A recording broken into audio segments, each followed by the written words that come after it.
Can I tell you something, Adam? Of course, Sarah. What is on your mind? I think I finally understand why I keep stopping with English. That sounds important. Why do you think it happens? Because my goals are always too big. Too big? Yes, every time I decide to improve my English, I make a huge plan. What kind of plan? I say, from tomorrow, I will study English for 2 hours every day. I will learn new words, I will listen to podcasts, I will speak out loud, I will write in a notebook, I will watch videos without subtitles, I will never miss a day. That sounds like a very serious plan. It sounds serious, and in the beginning, I feel proud of myself. Because you feel motivated. Exactly. I feel excited, I feel strong, I feel like this time will be different. And then what happens? Real life happens. Real life always has a way of entering the room. Yes, work becomes busy, I feel tired, I have family things to do. Sometimes I do not sleep well, sometimes I feel stressed, and suddenly my big English plan feels impossible. So what do you do? I stop. Completely? Completely, and then I feel guilty. What do you tell yourself? I say, Sarah, you are lazy. You are not serious. You always start and stop. Maybe you will never speak English well. That is a painful way to speak to yourself. I know, but in the moment it feels true. And after you feel guilty, do you return to English? No, that is the problem. The guilt makes me avoid English even more. So first you make a big promise, then life gets busy, then you break the promise, then you feel guilty, then you avoid English. Yes, and after a few weeks, I start again with another big promise. And the same cycle repeats. Exactly. It feels like I am running in a circle. Sarah, I want you to know something. This is not only your problem. Many English learners live in that same circle. Really? Yes. They make a big plan because they care, but the plan becomes too heavy for the life they actually live. Too heavy for real life. Exactly. A goal should help you move forward. It should not crush you. I think my English goals were crushing me. Then maybe the problem was not your English. Maybe the problem was the size of the promise. That makes me feel a little less ashamed. Good, because shame does not help you learn. A better plan does. So maybe I wasn't failing because I didn't care. Exactly. Maybe you cared so much that you tried to change everything at once. That sounds like me. And when you try to change everything at once, one hard day can break the whole plan. Yes, if I miss one part, I feel like everything failed. That's why big goals can feel dangerous. They look beautiful in your mind, but they can become too heavy in your real day. So the question is not only, what do I want? Right. The question is, what can my real life carry? Exactly. That's a much wiser question. Why do big plans feel so good in the beginning, Adam? Because we usually make big plans when we feel motivated. That is true. You watch an inspiring video, you hear someone speaking English beautifully, you imagine your future self speaking with confidence, and suddenly you say, "This is it, I am changing everything." That is exactly what happens to me. In that moment, you are planning as your motivated self. My motivated self. Yes, your motivated self has energy. Your motivated self feels hopeful. Your motivated self believes anything is possible. I like my motivated self. Me too, but there is another version of you. Oh no, who? Your tired Tuesday self. My tired Tuesday self is very real. Your tired Tuesday self comes home after a long day. She has messages to answer. Maybe she is hungry. Maybe she is worried. Maybe she just wants to sit down and be quiet. Yes, and then my 2-hour English plan looks impossible. Exactly. The plan was created by motivated Sarah, but tired Sarah has to live with it. That is unfair to tired Sarah. Very unfair. So when I make a plan, I should think about tired Sarah too. Yes, a real plan must work for your tired self, not only your excited self. That changes everything. Because real life is not perfect. Some days you feel strong, some days you feel low. Some days you have time, some days you only have a few minutes. And if my plan only works on perfect days, it will not last. Exactly. A goal that only works on your best days is not a strong goal, it is a fragile goal. Fragile means easy to break, right? Yes, a fragile goal breaks when life becomes messy. And life always becomes messy. Always. So maybe I need a goal that can survive a messy day. That's the idea. Not a beautiful goal, a survivable goal. Exactly. A goal does not need to impress people, it needs to stay alive. That feels very different from how I used to think. Most people ask, what is the biggest goal I can imagine? But a better question is, what is the smallest goal I can keep? The smallest goal I can keep. Yes, because keeping a small goal is better than abandoning a big one. I think I have abandoned many big goals. Most of us have. So I should not create an English plan for the perfect version of my life. No, create an English plan for your real life. The busy life, the tired life, the imperfect life. Yes, that is the life where English has to grow. So when I fail with a huge plan, it does not always mean I'm lazy. No, sometimes it means the plan was unrealistic. Unrealistic. Yes, unrealistic means it doesn't fit real life. That word explains a lot. Many learners blame themselves when they should adjust the plan. So instead of saying, I'm lazy, I can say, this plan is not working for my real life. Exactly. That's more honest and more useful. It also feels kinder. Kindness is important. You don't learn better by attacking yourself. I think I needed to hear that. Many learners do. I understand what you are saying, but I still feel embarrassed by small goals. Why embarrassed? Because if I say I will study English for 5 minutes, it sounds too small. Too small for what? Too small to matter. That is a common feeling. It feels like I am not serious. But Sarah, 5 minutes every day is more serious than 2 hours once a month. That is true. A small goal is not weak. A small goal is manageable. Manageable. Manageable means you can handle it. It fits your real life. So a small goal is strong because I can repeat it. Exactly. The power is not in the size of the goal. The power is in repeating it. But we always hear big success stories. Yes, people like dramatic stories. They like big transformations. They like before and after. Nobody talks about 5 quiet minutes every morning. But those quiet 5 minutes often create the transformation. That is interesting. A big goal may feel exciting, but a small goal can become part of your life. And if it becomes part of my life, I do not need to fight so hard. Exactly. So maybe small is not the opposite of serious. No, small can be very serious. Small can be realistic. Small can be repeatable. Small can be sustainable. Beautiful word. Sustainable means you can continue for a long time. So a sustainable English routine is better than an extreme English routine. Much better. Because the extreme routine may disappear after a few days. Exactly, but a small routine can stay with you for months. I think I was trying to prove that I was serious by making the goal big. Many learners do that. But maybe I should prove that I am serious by continuing. That is much better. So instead of saying I will study for 2 hours, I can say I will listen to English for 5 minutes after breakfast. Yes. And if I do that every day, it counts? It absolutely counts. Even if nobody sees it? Especially if nobody sees it. Quiet progress is still progress. Quiet progress. That feels like English tempo. Yes, not loud, not rushed, but real.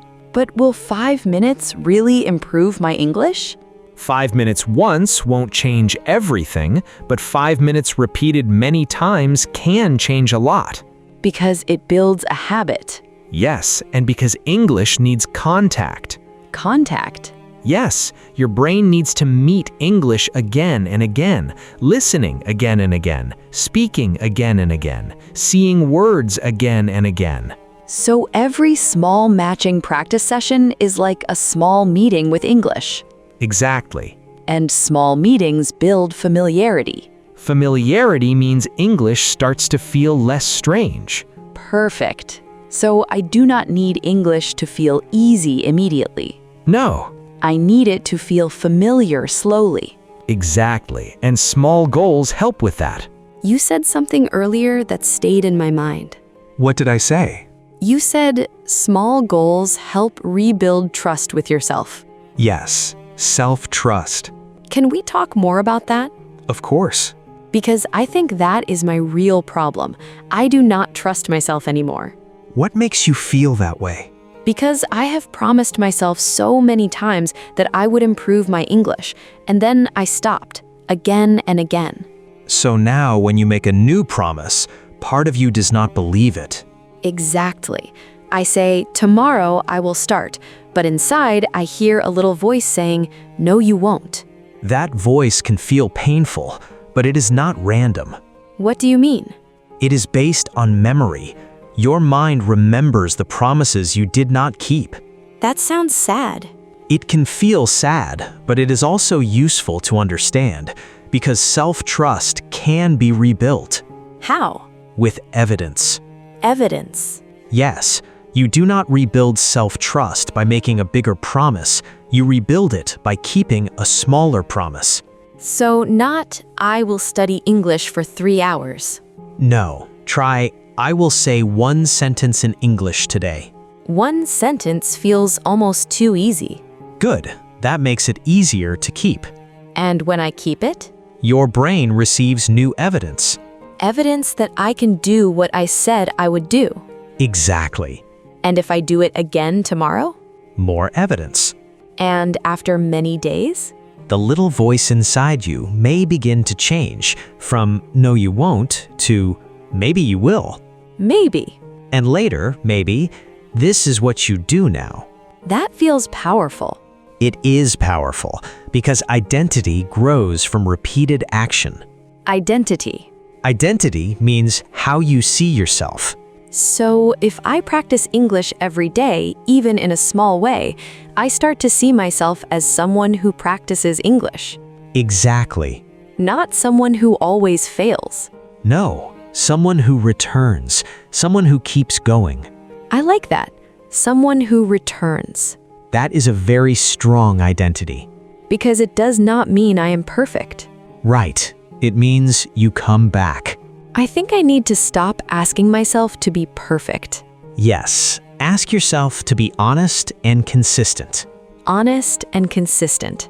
A small promise kept many times can repair something inside you. That sounds deeper than English. It is. But when your self-trust grows, your English practice becomes easier too. Because I stop fighting myself. Exactly. I think before, English was not just difficult, it was emotional. That is very true for many learners. Every time I opened a lesson, I remembered all the times I failed. And that made the lesson feel heavier. Yes. So now the goal is not only to learn English, the goal is to make English feel safe again. Safe again. Yes, small promises help because they don't scare you. They feel possible. Impossible is powerful. I think I was always waiting for the perfect moment.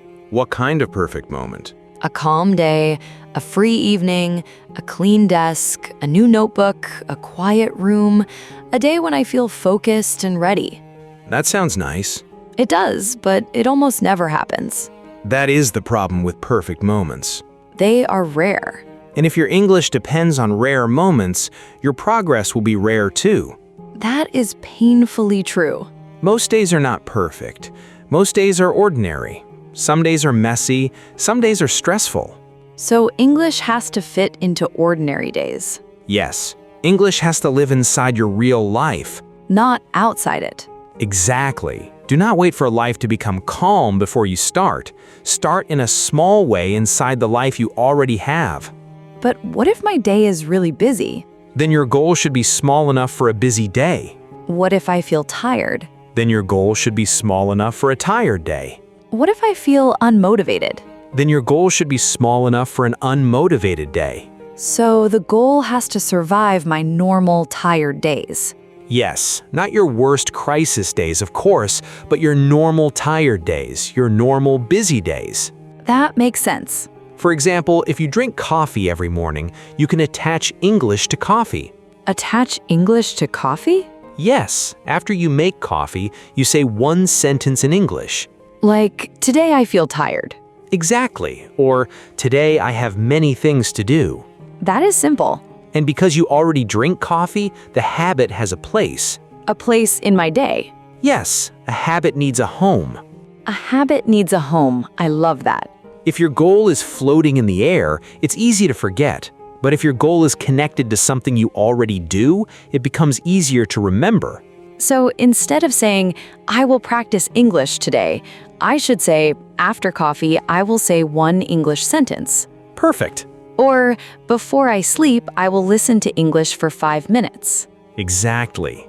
Or, when I walk to the bus, I will repeat 3 sentences. Beautiful. This feels much more realistic. Because it's connected to your real life. I think before I was trying to escape my real life to learn English. And now? Now I want English to become part of my real life. That's how it becomes natural. So let's create a realistic English goal together. Good idea. First, the goal must be clear. Yes, not I will improve my English. That is too general. Very general. A clear goal is I will listen to English for 5 minutes. That is much easier to understand. Second, the goal needs a time or a trigger. A trigger is something that reminds me to do the habit. Exactly. After breakfast, before sleep, during a walk, after making coffee. So my goal can be, after breakfast, I will listen to English for 5 minutes. Excellent. That feels clear. Third, it must be small enough for a bad day. That's the hard part. Why? Because I always want to make it bigger. That's motivation trying to take control. Motivation says 5 minutes is not enough, do 30 minutes. Yes, but wisdom says keep it repeatable. Repeatable means I can do it again and again. Exactly. So if 5 minutes is repeatable, I should stay with 5 minutes. Yes, you can always do more if you want, but the promise stays small. Wait, that's important. Say more. If my promise is 5 minutes and I study for 20 minutes, that's okay. But tomorrow the promise is still 5 minutes. Exactly. Do not punish yourself for doing extra by making extra the new minimum. I used to do that all the time. Many people do. I would study for 40 minutes one day, then expect myself to do 40 minutes every day. Then it became too much. That's how motivation creates pressure. So the small goal is the floor, not the ceiling. Beautiful. The small goal is the floor. You can stand on it every day. And if I have more energy, I can do more. Yes, but you don't have to. That feels freeing. That's the kind of goal that can survive real life. I have a question. Go ahead. If the goal is only 5 minutes, how does that really help? Because 5 minutes helps you start. And starting is the hardest part. Exactly. Starting has resistance. Resistance. Resistance is the feeling that stops you from beginning. Oh, I know that feeling. It says, not now, later, tomorrow. You were tired. You do not have time. Yes, that voice is very active in my life. A small goal makes that voice weaker. How? Because when the goal is tiny, it is harder to argue against it. If I say I need to study for 1 hour, my brain says, no, that is too much. Right. But if I say just 5 minutes, my brain says, okay, maybe. Exactly. So the small goal is like a door. Yes, it opens the door. And after I enter, I may stay longer. That is momentum. Momentum means the energy that helps you continue after you start. Perfect. So if I listen for 5 minutes, maybe I continue for 10. Yes, And if I write 1 sentence, maybe I write 3. exactly. But even if I do not continue, I still kept the promise. Yes, that is the most important part. So either way, I win. Exactly. If you stop after 5 minutes, you kept the promise. If you continue, you gained momentum. That makes small goals feel smarter. They are smart. I used to wait for a huge wave of motivation. And did it come every day? No, almost never. That is why we do not depend on motivation, we depend on a small starting action. A small starting action. Yes, you do not need to feel ready, you only need to begin small. That feels very practical. For English learners, this is powerful. Many learners do not speak because speaking feels too big. Yes, speaking feels scary. So make it smaller. Do not say, I will have a full conversation today. Say, I will say 1 sentence out loud. 1 sentence feels possible. And 1 sentence can create momentum. Then maybe I say another sentence. Exactly. And slowly speaking becomes less scary. Yes, small starts create quiet confidence. But sometimes I get discouraged because small progress doesn't feel like progress. That's normal. If I listen for 5 minutes, I don't suddenly speak better. Of course not. So I think, what's the point? The point is that language grows through repeated contact. Repeated contact? Yes, hearing English again and again, seeing words again and again, saying sentences again and again. So my brain needs repetition. Exactly. Repetition is not a waste of time. Repetition is how English becomes familiar. Familiar means it doesn't feel strange anymore. Yes, I like that. I don't need English to feel perfect. I need it to feel familiar. Beautiful. But why does progress feel invisible? Because small progress is hard to see day by day. Like hair growing? Exactly. You don't see your hair grow every hour, but after some time you look in the mirror and notice a change. English is like that? Often, yes. You may not notice progress today, but after weeks of listening, you understand more words. After weeks of speaking, your mouth feels more comfortable. After weeks of writing, sentences come faster. So progress is happening even when I can't feel it. Yes, if you keep giving your brain contact with English. That's encouraging. Many learners quit because they compare today's feelings with tomorrow's dream. What do you mean? They practice for a few days, then ask, why am I not fluent yet? I've done that. But fluency is not built in a few days. It's built through many small meetings with English. Small meetings with English. Yes, every time you listen, speak, read, or write, you are meeting English again. And each meeting makes English less strange. Exactly. So instead of asking, did I become fluent today? I should ask, did I meet English today? That's a much better question. Did I meet English today? Yes, and if the answer is yes, you are still moving. Even if the meeting was small? Even if it was small. That makes me feel calmer. Good. Calm progress lasts longer than desperate progress. Desperate progress. That sounds like my old way. And now? Now I want quiet progress. That's the English tempo way. What happens if I miss a day? Then you missed a day. That sounds too simple. Because it is simple. But when I miss a day, it feels like failure. That is because you turn the missed day into a story. A story? Yes, you do not only say, I missed one day. You say, I always fail. I am not disciplined. I cannot do this. That is true. But one missed day does not mean all of that. It's just one missed day. Exactly. But it feels bigger. Because guilt makes it bigger. So what should I do? Return the next day. That's it? That is it. No drama, no punishment, no angry speech to yourself. No drama. No drama. No punishment. No punishment. Just return. Exactly. I like that. Just return. There's a useful rule. Never miss twice if you can avoid it. Never miss twice. If you miss Monday, return Tuesday. If you miss Tuesday, return Wednesday. So the habit doesn't disappear. Right, you protect the habit by returning quickly. I used to think I had to restart from zero. You do not. If I missed one day, I thought the whole plan was ruined. That thought is very dangerous Why? because it gives you a reason to quit completely. Yes, I say, well, I already failed, so why continue? Exactly. But missing one day is not quitting. Quitting is not returning. That is powerful. A missed day is just a pause. A pause. Yes, and after a pause, you can continue. So I can say, I paused, now I return. Perfect. Say it slowly. I paused, now I return. Again. I paused, now I return.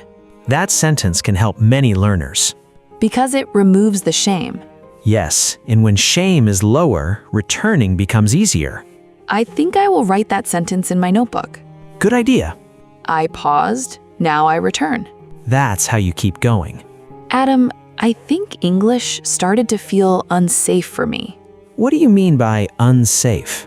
Not dangerous, but emotionally uncomfortable. That makes sense. So whenever I thought about English, I felt pressure. I felt behind. I felt judged. I felt like I was failing. So English became connected to stress. Yes, and because it felt stressful, I avoided it. That is very normal. The brain avoids things that feel painful. So maybe I don't only need to study English. Maybe I need to make English feel safe again. That is a beautiful and important idea. How do I do that? Start by removing punishment. Punishment? Yes, do not use English practice to attack yourself. Do not say, I am stupid, I am late, I should be better by now. I say those things sometimes. Many learners do, but those words make English heavier. So what should I say instead? Say, I am practicing, I am returning, I am learning slowly. That feels kinder. Kindness is not weakness. I need to remember that. Kindness helps you stay close to English instead of running away from it. So English shouldn't feel like a daily test. No, it should feel like a relationship. A relationship? Yes, you spend time with it, you listen, you speak, you make mistakes, you return. Slowly, it becomes familiar. That sounds much better than a battle. Exactly. English is not your enemy. Sometimes it feels like my enemy. Then your first job is not to master English. Your first job is to stop fighting it. Stop fighting English. Yes, meet it calmly, a little every day. A small meeting with English. Exactly. Now let us slow down and learn some useful words from today's conversation.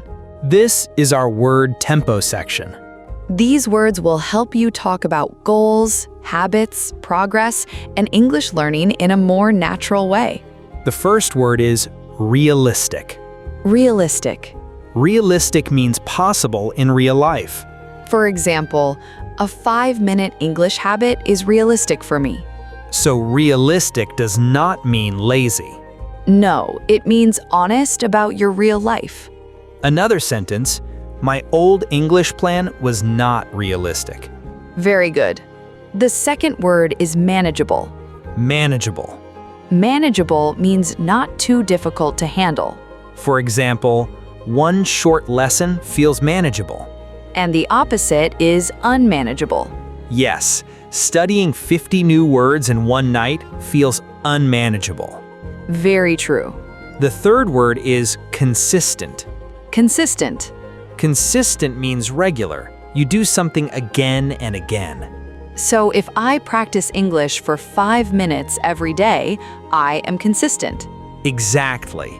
And remember, consistent does not mean perfect. That is important. Consistency means you keep returning. The fourth word is momentum. Momentum.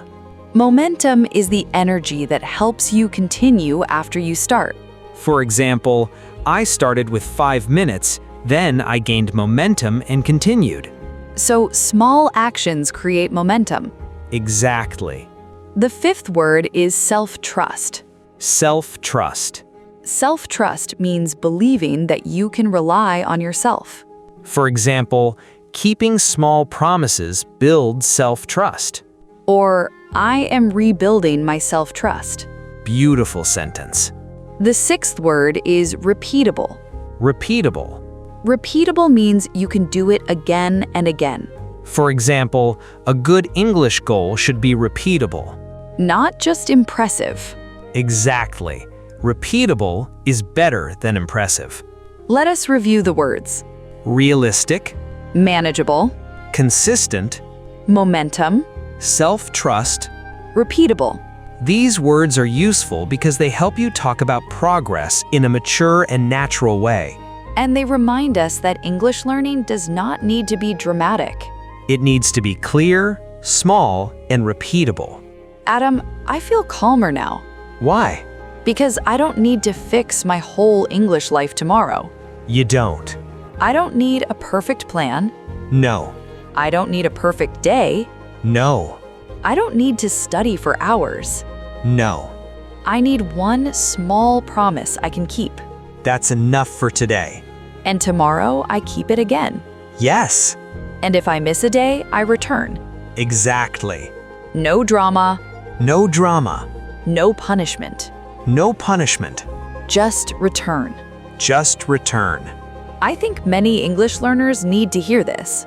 I think so too. Because sometimes we're not failing because we're lazy. Sometimes the goal is simply too heavy. So make it lighter. Make it realistic. Make it manageable. Make it repeatable. And let it become part of your life. Quietly. Slowly. Honestly. If you're listening, choose one small English goal for this week. Write it down. Say it clearly. Keep it small. And when life gets messy, Don't disappear. just return. Thank you for joining this English Tempo conversation. Take care of your English. And take care of yourself. See you in the next quiet conversation. Goodbye. Goodbye.